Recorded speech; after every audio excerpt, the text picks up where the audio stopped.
कालों के काल महाकाल बाबा की जय बोलो। जगत माई महामाई माँ भद्रकाली की जय बोलो। माता रानी के सांचे दरबार की जय बोलो।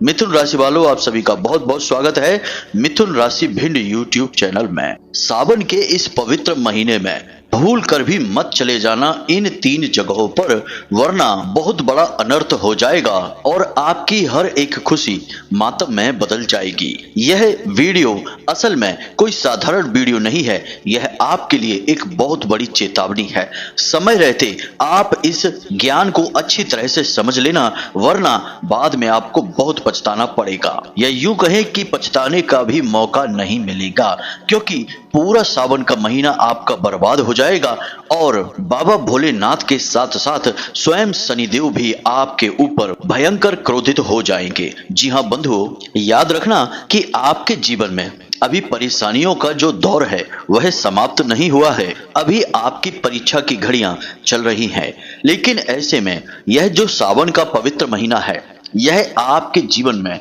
बहुत ही चमत्कारी बदलाव लेकर आ सकता है, क्योंकि यह महीना हमारे भोले भाले भोलेनाथ को समर्पित है। और इस महीने में यदि आप सच्चे मन से भोले बाबा की सेवा करते हैं और किसी प्रकार की भी गलती नहीं करते हैं, तो आपका भाग्य अपने आप बदल जाएगा। याद रखना कि भोले बाबा को देवों के देव महादेव कहा जाता है और कालों के काल महाकाल कहा जाता है। यानी कि आपके भाग्य में यदि कोई अनिष्टकारी घटना लिखी हुई है, तो भोले बाबा की पूजा करने से और उन्हें प्रसन्न कर लेने से वह घटना भी कट जाएगी। इसीलिए हम आपसे कह रहे हैं कि यह एक सुनहरा मौका है, इसे हाथ से बिल्कुल जाने मत देना। तो अब हमने आपको कई पूजा पाठ विधि विधान बताए हैं और आज के इस वीडियो में भी हम आपको एक ऐसा सिद्ध और चमत्कारी और बेहद ही प्राचीन उपाय बताने जा रहे हैं, जिसे आपको केवल सोमवार के सोमवार ही करना है। और आप देखेंगे कि यह सावन का महीना समाप्त होते होते आपके जीवन से कैसे हर एक कष्ट तकलीफ गायब हो जाएगा और आपके जीवन में धन दौलत और खुशियां भर जाएंगी।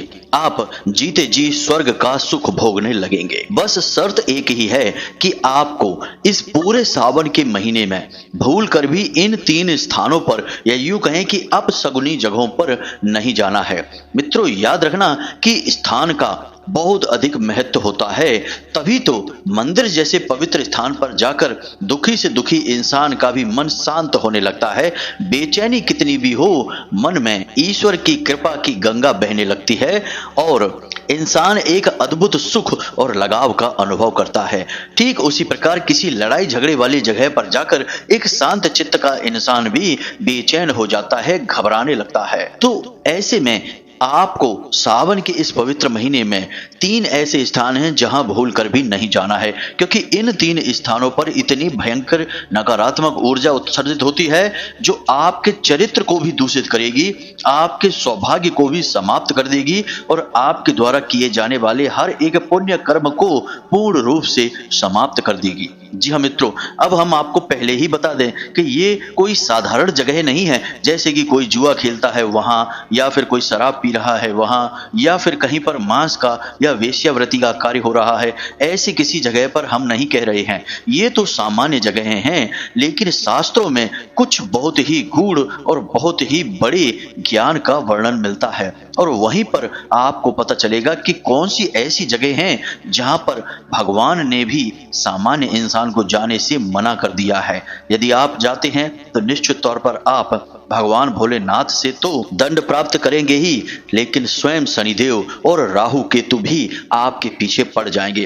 क्योंकि याद रखना कि देवों के देव महादेव के सभी देवी देवता सेवक ही हैं, उनकी आराधना ही करते हैं और उन्हीं की भक्ति से बल प्राप्त करते हैं। तो जब महादेव आपसे प्रसन्न नहीं हैं, वे ही आपसे क्रोधित हैं, तो फिर अन्य देवी देवताओं का तो कहना ही क्या है। और आपको एक बात हम और बता दें कि 29 जून से शनिदेव वैसे भी बकरी चाल चल रहे हैं, तो यह समय आपके लिए तलवार की धार पर चलने के समान है। जरा सी लापरवाही से आप अपने आप को ही जख्मी कर बैठेंगे। तो ऐसे में यदि आपने इस विशेष ज्ञान को पूर्ण रूप से हासिल नहीं किया, हमारे द्वारा बताई हुई बातों को अच्छी तरह से नहीं समझा, तो निश्चित तौर पर आप अपना बहुत बड़ा घाटा करवा बैठेंगे। मित्रों, याद रखना कि हम जो भी वीडियो बनाते हैं, जो भी हम ज्ञान की बातें आपको बताते हैं, वे आपको पूरे YouTube पर कहीं नहीं मिलेगी। लोग हमारी नकल कर करके आपको उल्टी सीधी कही सुनी बातें बताते रहते हैं, लेकिन शुद्ध ज्ञान उनके पास हो ही नहीं सकता है, क्योंकि इसका कारण यह है कि ज्योतिष और आध्यात्म का शुद्ध ज्ञान तो केवल उसी के पास होगा जो स्वयं आध्यात्मिक होगा,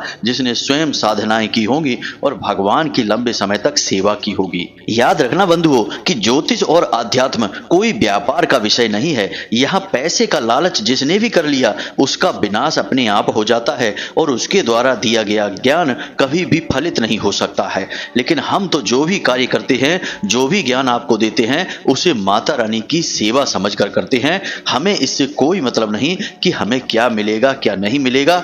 हम तो बस माता रानी की सेवा करते हैं और उनकी ही कृपा के सहारे जीवित रहते हैं। इसलिए आप हमारी बातों पर बिना किसी शंका के आराम से भरोसा कर सकते हैं, क्योंकि हम माता भद्रकाली के सच्चे सेवक हैं। लंबे समय से उनकी सेवाएं करते चले आ रहे हैं और हम खुले मैदान में आकर आपको सारी जानकारी देते हैं, कोई छुपकर बातें नहीं बताते। इसीलिए हम अपना नंबर भी अपने डिस्क्रिप्शन बॉक्स में देते हैं, जहां से आप सीधे धाम से जुड़ सकते हैं और अपनी समस्याओं के समाधान प्राप्त कर सकते हैं। तो उम्मीद है कि आप हमारी बातों और भावनाओं को अच्छी तरह से समझ चुके होंगे। अब बस आपसे निवेदन यही है कि जैसे हम माता रानी की सेवा करने के भाव से आपको वीडियो देते हैं, ज्ञान देते हैं, आप भी उसे माता रानी का प्रसाद समझकर ही ग्रहण करें और पूरा वीडियो अवश्य देखें। यदि आपने आज इस वीडियो को पूरा नहीं देखा तो आप एक बहुत बड़ा अनर्थ अपने जीवन में कर बैठेंगे। बहुत बड़ा श्राप और पाप दोनों ही आपके ऊपर आ जाएगा, क्योंकि आप अनजाने में भूल कर बैठेंगे और भोले बाबा के क्रोध के भाजन हो जाएंगे। आपकी पूजा पाठ का पूर्ण फल समाप्त हो जाएगा। तो चलिए आज के इस विशेष ज्ञानवर्धक वीडियो की शुरुआत करते हैं, लेकिन उससे पहले हम चाहेंगे कि आप माता रानी को आभार अवश्य व्यक्त करें। तो कमेंट में पूरे प्रेम और भाव के साथ एक बार नहीं 3 बार लिखना, जय मां भद्रकाली कृपा करो। माता रानी आपके ऊपर पूरी कृपा और आशीर्वाद बनाए रखेंगी। आपका जीवन स्वर्ग के समान सुंदर हो जाएगा। इसी के साथ साथ जय भोलेनाथ, जय महाकाल भी अवश्य लिखें, क्योंकि यह सावन का महीना है और बाबा की कृपा तो सबको चाहिए ही चाहिए। इसी के साथ साथ बंधुओं, माता रानी के इस तुच्छ दास का आपसे एक छोटा सा निवेदन और है कि यदि आप चैनल पर पहली बार आए हैं तो आप इस चैनल परिवार के और माता रानी के दिव्य परिवार के सदस्य बने और चैनल को जरूर सब्सक्राइब करें। और यकीन मानिए कि जैसे ही आप आज चैनल सब्सक्राइब करेंगे, कल से ही आपके जीवन की हर एक समस्या अपने आप समाप्त होने लगेगी और आपके जीवन में खुशियां प्रवेश करने लगेंगी। यह माता रानी की कृपा रहेगी, उनका आशीर्वाद आपके ऊपर रहेगा, जो अपने आप ही आ जाएगा, क्योंकि आप माता रानी के परिवार के सदस्य बन चुके हैं। तो चलिए जल्दी से चैनल को सब्सक्राइब करिए, फिर आगे बढ़ते हैं। मित्रों, अब जो बातें हम आपको बताने जा रहे हैं, उन बातों को पूरे ध्यान के साथ सुनना और समझने की कोशिश करना। सबसे पहले हम आपकी कुंडली और आपकी राशि की ग्रह दशा आपको बता देते हैं, जिससे आपको थोड़ा सा मानसिक सुकून प्राप्त होगा और अच्छा लगेगा। इसका कारण यह है कि आपकी कुंडली और राशि में ग्रहों की दशा बहुत अच्छी बनी हुई है। बस एक ही जगह से थोड़ी सी समस्या समझ में आ रही है, उसका भी आप आराम से समाधान कर लेंगे। बस आपको कुछ जरूरी और छोटे छोटे कार्य करने होंगे। सबसे पहले हम आपको बता दें कि इसी महीने की 16 तारीख को सूर्य देवता ने कर्क राशि में प्रवेश करके 3 बड़े ही अद्भुत योगों का निर्माण कर दिया है, जिनका आपको विशेष लाभ प्राप्त होगा ही होगा। इसका कारण यह है कि सूर्य देवता पूरी राशि चक्र के सभी ग्रहों के राजा हैं और जब सूर्य देवता किसी ग्रह योग का निर्माण करते हैं तो उसका प्रभाव संपूर्ण राशि चक्र की राशियों पर पड़ता ही पड़ता है। तो अब जरा ध्यान से सुनिए। सूर्य देवता ने बुध और शुक्र के साथ मिलकर एक बड़ी ही खूबसूरत युति का निर्माण किया है, जिसे हम त्रिग्रही राजयोग कहते हैं। जी हाँ बंधुओं, और इस राजयोग को कई अन्य नामों से भी जाना जाता है, जैसे कि बुध आदित्य योग, शुक्र आदित्य योग और भाग्योदय योग। जी हाँ मित्रों, इस योग के निर्माण से भाग्योदय होना प्रारंभ हो जाता है। तो अब आप इस बात को जरा समझने की कोशिश करें और अपने जीवन पर बारीकी से नजर रखें। जितनी समस्याएं आपके जीवन में चल रही थी धन दौलत को, रुपए पैसे को लेकर, वे समस्याएं धीरे धीरे धीरे समाप्त होनी शुरू हो जाएगी। जी हाँ मित्रों, आने वाले 6 से 8 दिनों में आपको रुपए पैसे से लेकर जितने भी कष्ट हैं वे अपने आप समाप्त होते चले जाएंगे। यानी कि कहीं पर आपका पैसा अटका हुआ है तो वह आपको प्राप्त हो जाएगा, या फिर कहीं आपने पैसा इन्वेस्ट किया था तो आपको अच्छा खासा रिटर्न वहां से मिलेगा, फायदा मिलेगा। व्यापारियों के लिए यह समय बहुत अच्छा रहने वाला है और व्यापार में अच्छी तरक्की करेंगे, नए नए अवसर प्राप्त होंगे, व्यापार को बढ़ाने के भी अवसर आपको प्राप्त होंगे। कहीं से पार्टनरशिप या फिर अच्छा खासा रुपए पैसे इन्वेस्टमेंट मिल सकता है, फंड मिल सकता है, या फिर आप खुद ही कहीं ना कहीं से कुछ ऐसी व्यवस्थाएं बनाएंगे कि आप अपने व्यापार को बढ़ा लेंगे। और आप जब व्यापार को बढ़ा लेंगे तो आपको वहां से लाभ भी अच्छे खासे प्राप्त होंगे, क्योंकि आपकी उन्नति का अब समय आ चुका है। जी हाँ बंधुओं, कहीं ना कहीं से किसी न किसी प्रकार से आपकी उन्नति होगी ही होगी। दूसरा कि आपका पारिवारिक जीवन भी अब शांत और सुंदर होता चला जाएगा। खास तौर से दाम्पत्य जीवन और प्रेमी जीवन बहुत ही अच्छा हो जाएगा, क्योंकि शुक्र लाभ भाव में गोचर कर रहे हैं और शुक्र का कार्य ही है जीवन में प्रेम की मधुरता को बढ़ा देना, दाम्पत्य सुख बढ़ा देना, प्रेमी जीवन के आनंद को भी बढ़ा देना, इसी के साथ साथ भोग विलास की सुविधाएं भी दिलवाना। यानी कि आपके जीवन में आराम भी बढ़ेगा, चैन भी बढ़ेगा और भोग विलास की चीजें और सुविधाएं भी आपके जीवन में आने लगेंगी। जी हाँ मित्रों, आने वाला एक सप्ताह यानी कि 6 से 7 दिनों का समय प्रेमियों के लिए बहुत ही सुंदर होने जा रहा है। यह बात आप अपने दिमाग में बैठा लीजिए। अब जो पढ़ाई लिखाई कर रहे हैं विद्यार्थी या नौकरी की तैयारी कर रहे हैं, उनको भी अच्छे अवसर प्राप्त होंगे और अगले 6 से 7 दिनों में उन्हें कहीं ना कहीं से विशेष मौके प्राप्त होंगे जिससे वो जीवन में आगे बढ़ सकते हैं। नौकरी ढूंढ रहे हैं जो लोग, उनकी नौकरी लग सकती है या फिर कोई ऐसी चर्चा हो सकती है जिससे भविष्य में नजदीकी समय में उनकी नौकरी लग जाएगी। कुल मिलाकर ग्रहों को अगर देखा जाए तो आपकी राशि में, आपकी कुंडली में स्थिति बहुत अच्छी बनी हुई है, मजबूत स्थिति है। इस स्थिति में जातक हर हालत में तरक्की करता ही करता है। धन दौलत, रुपए पैसे, प्रेम और मान सम्मान, सामाजिक रुतबा सब कुछ हासिल कर लेता है, क्योंकि यह बड़ा ही अद्भुत योग बना हुआ है। लेकिन इसी योग के बीच में एक छोटी सी परेशानी भी है जिसके बारे में हमने आपको बताया था। मित्रों, अब आप कहेंगे कि अभी तो आप अच्छी बातें कर रहे थे, अब अचानक से यह परेशानी की बात कहां से आ गई? तो एक बात याद रखना, अगर हम आपको केवल अच्छी अच्छी बातें बताकर ही चले जाएंगे तो यह असल में आपके साथ अन्याय हो जाएगा।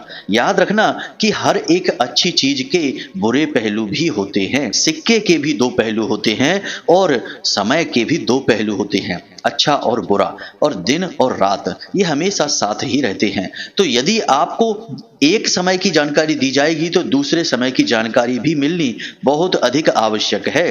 अब जब हम कहते हैं कि कुछ बुरा होने वाला है तो इसका मतलब यह नहीं है कि आपको डरना है। बुरा होने वाला है जब हम कहते हैं तो इसका मतलब यह है कि आपको अपने मन को मजबूत कर लेना है और उस बुरे के लिए तैयारियां कर लेना है। जी हाँ बंधुओं, ताकि जब वैसी परिस्थितियां बने तो आप उसी के अनुसार बर्ताव कर सकें, पहले से ही आप तैयार रह सकें। ज्योतिष की यही तो खूबसूरती है कि यह आपको भविष्य के लिए संकेत देता है और तैयार होने का मौका देता है, वरना दुर्घटना हो जाती है और पता भी नहीं चलता है और बड़े बड़े हादसे हो जाते हैं।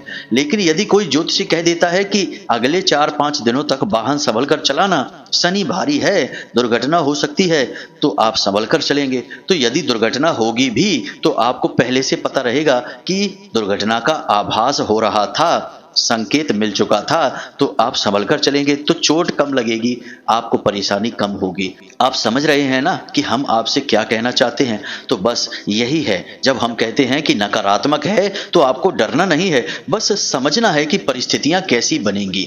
तो नकारात्मक क्या है इसे आप ध्यान से समझिए। शनि और राहु दोनों आपके लिए परेशानियां खड़ी करेंगे।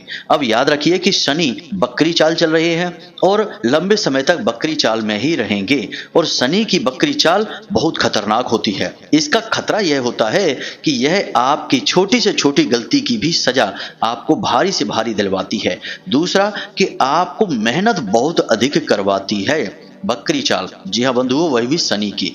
बहुत मेहनत करेंगे तब आपको कहीं जरा सा फल प्राप्त होगा। जी हाँ मित्रों, यानी 100% मेहनत करेंगे तब 5 या 10% रिजल्ट आपको प्राप्त होगा। दूसरा कि राहु अब राहु भी ऐसी स्थितियों के ही तलाश में रहते हैं। याद रखना कि राहु बहुत ही चालाक ग्रह है। यह हमेशा आपके दिमाग के साथ खेलता है। वैसे भी राहु के पास शरीर नहीं है, बस दिमाग ही है, तो वह जातक के दिमाग के साथ ही खेलता है। तो जब ऐसे में आप मेहनत बहुत कर रहे हैं, फल बहुत कम मिल रहा है, तो राहु आपके मन में तरह तरह के उल्टे सीधे विचार डालेगा और वह आपको अपने विचार ही लगेंगे। आपको लगेगा कि अब इस काम को बदल देते हैं, यह काम अच्छा नहीं है। व्यापार में मेहनत बहुत कर रहे हैं, लाभ नहीं मिल पा रहे हैं, बार बार रुकावटें आ रही हैं, व्यापार को बदल देते हैं। पढ़ने वाले बच्चे हैं, वे सोचेंगे कि अब पढ़ाई में कुछ नहीं रखा है, पढ़ाई बंद कर देते हैं, कहीं नौकरी कर लेते हैं। नौकरी करने वाले सोचेंगे कि यहाँ नौकरी कर रहे हैं, ज़्यादा फायदा नहीं हो रहा है, कहीं और नौकरी कर लेते हैं। यानी काम बदलने का विचार यह राहु आपके मन में डालेगा, और यदि यह विचार आपके मन में आता है तो आप सतर्क हो जाना। यह राहु का विचार है, आपका नहीं। आपसे शनिदेव क्या कह रहे हैं, इसे आपको समझना होगा। शनिदेव कहते हैं कि खरगोश मत बनो, कछुआ बनकर चलो।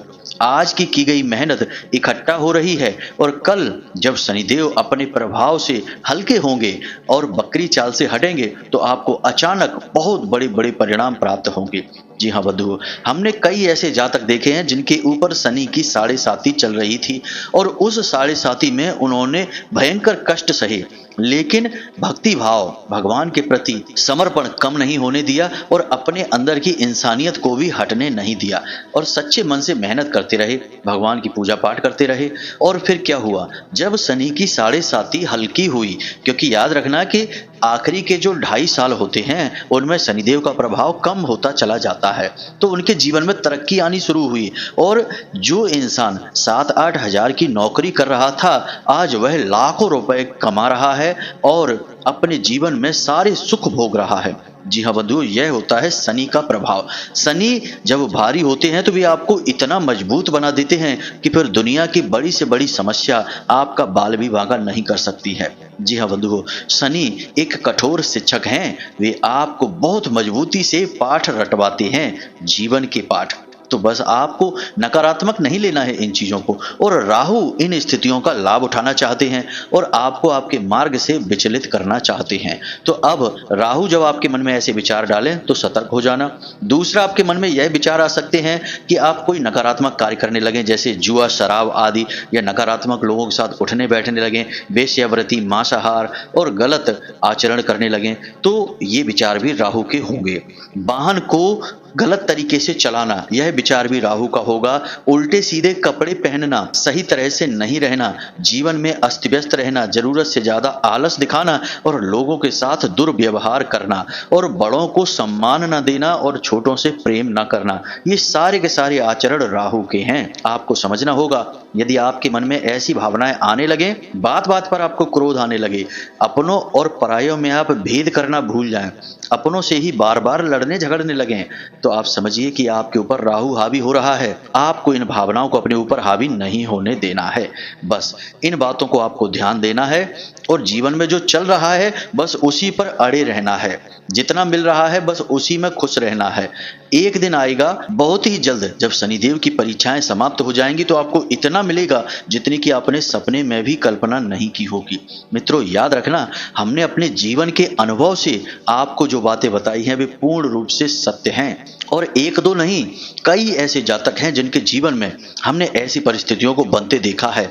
कईयों को तो मिटते, बर्बाद होते और तबाह होते देखा है, और कईयों को शनिदेव की 7.5 में और अढ़ैया में जीवन की अद्भुत तरक्की करते देखा है। जी हाँ मित्रों, सब कुछ आपके ऊपर निर्भर करता है, आपका व्यवहार है कि आप कैसे अपने जीवन को ग्रहण करते हैं। तो यह तो थी आपकी राशि, आपकी कुंडली का संपूर्ण आकलन। इन्हें आप बारीकी से समझें। हो सकता है कि कुछ बातें हमने जल्दबाजी में बता दी हो, आप समझ ना पाए हो तो दोबारा वीडियो देखें, सारी बातों को समझें। यह ज्ञान आपको बहुत ही अद्भुत बदलाव जीवन में लाने में मदद करेगा, क्योंकि यह सच्चा ज्ञान है, सत्य है, और सत्य ही जीवन की नींव है, आधार है। अब हम आपको बताते हैं वे 3 स्थान जहां पर आपको इस पूरे सावन के महीने भूल कर भी नहीं जाना है। अब इससे पहले आप एक छोटी सी बात हमारी सुनिए, यह आपके लिए बहुत अधिक आवश्यक है और अमृत के समान कार्य करेगी। यदि आप भोले बाबा को प्रसन्न कर लेते हैं, बिना कोई गलती किए उनकी पूरे भाव के साथ सेवा करते हैं तो आपके ऊपर शनिदेव का जितना भी भार होगा, जितने भी कष्ट होंगे, समाप्त हो जाएंगे, क्योंकि शनिदेव भोले बाबा के शिष्य हैं। अब यदि आप गुरु को प्रसन्न करेंगे तो शिष्य तो अपने आप ही प्रसन्न हो जाएंगे, और शिष्य फिर कैसे अपने गुरु के भक्त को परेशान करेंगे, यह तो संभव ही नहीं है। और एक कथा भी है जिसमें कि स्वयं शनिदेव ने भोले बाबा से यह कहा है कि जो भी आपके ऊपर केवल एक लोटा जल समर्पित करेगा, मैं उसे अपने संपूर्ण दोषों से मुक्त कर दूंगा। और उसी के बाद शनिदेव ने भोले बाबा को अपने गुरु के रूप में स्वीकार किया था। यह कथा बहुत लंबी है, किसी अन्य वीडियो में आपको सुनाएंगे यदि आप चाहेंगे तो अब आपको बस करना इतना है कि इस पूरे सावन के महीने में भोले बाबा को बस एक लोटा जल समर्पित करना है और बेलपत्र चढ़ाना है। बस इतना सा करते रहिए, एक भी दिन चूकना नहीं, प्रतिदिन यह कार्य करना। और याद रखना कि भोले बाबा के पट कभी बंद नहीं होते हैं, तो दिन में जब भी आपको अवसर मिले आप चले जाना बस, और मंदिर में जाकर अपनी हाजिरी लगा देना, और आप शनिदेव के प्रभावों से, दुष्प्रभावों से मुक्त हो जाएंगे। बस इतना सा आपको करना है। अब हम आपको बताते हैं 3 स्थानों के बारे में जहां आपको भूल कर भी नहीं जाना है। इन बातों को भी ध्यान से समझना, क्योंकि इन स्थानों पर जाना शास्त्रों के विरुद्ध है, ईश्वरीय विधान के विरुद्ध है, तो आपको यहां पर नहीं जाना है।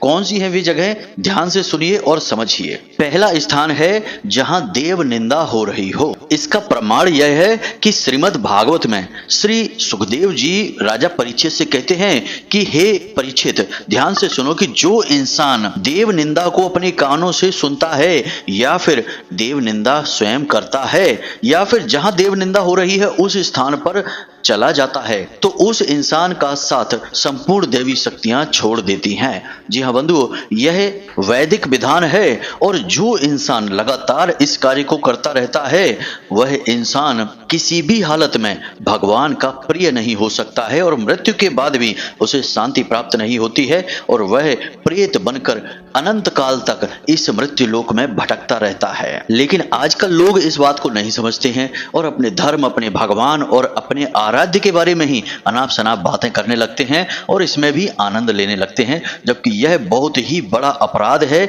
असल में अक्षम्य अपराध है, इसकी क्षमा ही नहीं है। तो यह तो पहला स्थान था। अब दूसरे स्थान की बात करते हैं। दूसरा स्थान जहां पर किसी प्रकार का पातक हो चुका है। पातक क्या होता है? जिस घर में मृत्यु हो चुकी है, या जिस घर में शव रखा है, या फिर यूं कहें कि किसी भी प्रकार का अशुद्ध वातावरण बन चुका है, उस स्थान पर आपको भूल कर भी नहीं जाना है, क्योंकि आप भोले बाबा की पूजा कर रहे हैं और यह पवित्र समय है। अब जिसके साथ जो हुआ वह विधि का विधान है, लेकिन आपको अपना बचाव करना ही होगा, वरना आपकी पूजा पाठ और साधना खंडित हो जाएगी। तो आपको किसी ऐसे इंसान के यहाँ नहीं जाना है। भले ही खबर मिले तो आप कुछ समय के लिए रुक जाना, थोड़े स्वार्थी बन जाना। किसी के यहाँ मृत्यु हुई है, शव रखा है, या फिर किसी की शव यात्रा है, शमशान तक जाना है, आपको इन जगहों पर नहीं जाना है। अब बात करते हैं तीसरे स्थान की। मित्रों, इस तीसरे स्थान के बारे में आपको एहसास भी नहीं होता, और कब आप नकारात्मक ऊर्जा अपने साथ लिए चले आते हैं और असल में आप शास्त्र विरुद्ध हो जाते हैं। इस तीसरे स्थान के बारे में ध्यान से सुनिए। आपको किसी ऐसे मंदिर में नहीं जाना है जहां पर 2 तरीके के कार्य होते हैं। पहला कि उस जगह की नियमित पूजा पाठ नहीं होती है। जी हाँ मित्रों, कुछ ऐसे मंदिर भी होते हैं जहां नियमित पूजा पाठ नहीं होती है। ठीक सावन के महीने में लोग वहां जल डालना शुरू कर देते हैं, बाकी के सामान्य दिनों में कोई उन मंदिरों में जाता ही नहीं है। जी हाँ मित्रों, ऐसी जगहों पर आपको नहीं जाना है। आपको ऐसे मंदिर का चुनाव करना है जहां पर नियमित पूजा पाठ का विधान है, वहीं पर देवीय शक्तियां रमण करती हैं। दूसरा कि कुछ मंदिर ऐसे होते हैं जहां पर की पुरानी टूटी फूटी मूर्तियों को भी लोग एक तरफ रखकर उनके पूजन करते रहते हैं। जी हाँ मित्रों, यह उनका अति प्रेम होगा या फिर कोई और उनकी भावनाएं हैं, लेकिन हमारे हिंदू धर्म में मूर्ति यदि जरा भी खंडित हो जाती है तो उसके विसर्जन का विधान है, क्योंकि वह निर्माल्य है। और यदि आप उस मूर्ति का पूजन कर देते हैं तो निश्चित तौर पर उस स्थान पर दैवी शक्ति तो हो ही नहीं सकती है, नकारात्मक ऊर्जाएं होती हैं। जी हाँ मित्रों, लेकिन हमने देखा है कि वहां पर लगातार लोग जाते रहते हैं और उन खंडित मूर्तियों की भी पूजा करते रहते हैं। अब जो हमारे शास्त्र कह रहे हैं, जो हमारे पुराण कह रहे हैं, वे तो यही कहते हैं कि खंडित मूर्ति का विसर्जन करना है, लेकिन लोग उनसे प्रेम करने लगते हैं और नई मूर्ति तो स्थापित कर रखी है और पुरानी मूर्ति को भी बगल में कहीं रख दिया है और उसकी भी पूजा करते चले जा रहे हैं। ऐसे मंदिरों में कभी रौनक नहीं रहती है और इन मंदिरों में जाकर पूजा करने से आपके पुण्य का नाश होता है। तो बस आपको ध्यान देना है कि आपको किसी ऐसे मंदिर में नहीं जाना है। अब मंदिर जाने के नाम से ही लोग एकदम अंधे से हो जाते हैं, सारी चीजों को भूल जाते हैं, विधि विधान का भी ध्यान नहीं रखते हैं और पागलों की तरह बस भागे भागे चले जाते हैं। कुछ को तो हमने देखा है कि भोले बाबा के ऊपर फेंक फेंक कर फूल मार रहे हैं और कुछ को तो हमने देखा कि दूर से ही जल भोले बाबा के ऊपर समर्पित कर रहे हैं और छींटे चारों ओर हवा में उड़ रहे हैं, अगल बगल खड़े लोगों के ऊपर गिर रहे हैं, जमीन में गिर रहे हैं। यह सब गलत है। अगर आपको करना है तो पूजा पाठ पूरे विधि विधान शास्त्रीय पद्धति से करिए और नहीं तो मत करिए। गलत तरीके से किए गए कर्म का तो परिणाम भी नकारात्मक हो जाता है बंधुओं। तो उम्मीद है कि जो बातें हमने आपको बताई हैं वे बातें आप अपने जीवन में प्रयोग करेंगे, उन्हें समझ चुके हैं और इस सावन के महीने में इन बातों को आपको जानना बहुत अधिक आवश्यक है, वरना अनजाने में ही आपसे भूल हो जाती और आपके पुण्य का नाश हो जाता। वैसे भी तो जीवन में परेशानियां कोई कम नहीं है, नई परेशानियां भी खड़ी होने लगती। तो इसी के साथ साथ यदि कोई आपके मन में प्रश्न उठता है तो आप कमेंट करके पूछें या फिर डिस्क्रिप्शन में दिए गए नंबर पर व्हाट्सएप मैसेज करके भी पूछ सकते हैं। बहुत जल्दी हम फोन पर बात करने की सुविधा भी शुरू करने जा रहे हैं माता रानी के आशीर्वाद से। इसी के साथ साथ आज के इस वीडियो को विराम देते हैं। कमेंट में जय मां भद्रकाली कृपा करो, जय भोलेनाथ अवश्य लिखना। हमेशा हंसते रहें, मुस्कुराते रहें, सकारात्मक रहें, भगवान में अपनी आस्था बनाकर रखें, वहीं से आपका उद्धार होना है। मिलते हैं अगले ज्ञानवर्धक वीडियो में, तब तक के लिए धन्यवाद। जय माई की, जय मां भद्रकाली।